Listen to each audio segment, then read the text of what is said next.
When the world moved forward, one place simply didn't. A place without traffic lights, smartphones, or any connection to the web that rules the rest of us. An island where the sound of the ocean still drowns out the noise of modern life. It's not a myth, it's real. And for the last 50 years, it has been forgotten. They call it Isla Mora, a name that barely shows up on maps anymore. A few coordinates floating in the South Pacific, erased from flight paths and mostly from memory. But once it was alive, a trading port, a hub of fishermen, dreamers, and families who believed the future would come for them too. Except it didn't. When the government abandoned the island in the 1970s, promising to return, the world outside just kept moving. But Isla Mora stayed still. No imports, no roads, no electricity grid. Just a few hundred people cut off, not by choice at first, but eventually by something deeper. A decision to hold on to the last version of themselves that the world had left behind. When I first saw footage of the island, it felt like watching a home movie from another century. Children playing with handmade wooden toys, lanterns flickering in the night, old radios still powered by hand cranks and hope. And yet beneath the beauty, there's a quiet sadness. The few who remain, mostly elders now, tell stories like living archives, stories about a world they never got to join. They remember the ships that stopped coming, the electricity that faded, the moment they realized no one was coming back. One man, Tomas, 82, leans against a crumbling wall where a post office used to be. He says, "We waited for the mainland, but the mainland forgot." He smiles when he says it, not with bitterness, but with a kind of fragile dignity, as if forgetting was just the way of the world. There's something unsettling about standing in a place where progress never arrived,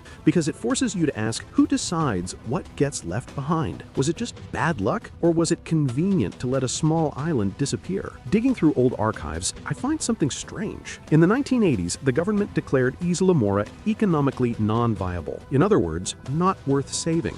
A line in a policy memo that sealed the fate of hundreds of lives. And yet, despite being erased from the future, they built their own. The island runs on shared wells and candles. They repair everything. Nothing goes to waste. Their school still teaches, without computers or screens. And at night, they gather by the shore, telling stories under skies untouched by city lights. But here's the twist. Outside, whispers are growing. Corporations have quietly started buying up land around Isla Mora's waters. Not for its people, but for what's beneath it. Rich deposits of minerals hidden under the seabed. Suddenly, after decades of silence, the world wants the island again. But not the way the island wants to be remembered. A young woman named Lila, one of the few who left and came back, told me something I can't forget. She said, "We're invisible until we're valuable." Her words cut through the salty air like a warning. In the end, Isla Mora isn't just a story about a forgotten island. It's a mirror, because this is what happens when progress has favorites, when maps erase what doesn't make money, when human lives become footnotes. As the sun sets over the island, you can hear the waves pulling at the shore like a clock that never stopped ticking. Time didn't really freeze here. The world just looked away. And maybe the most haunting part isn't that Isla Mora was forgotten. It's that forgetting places like this has become normal.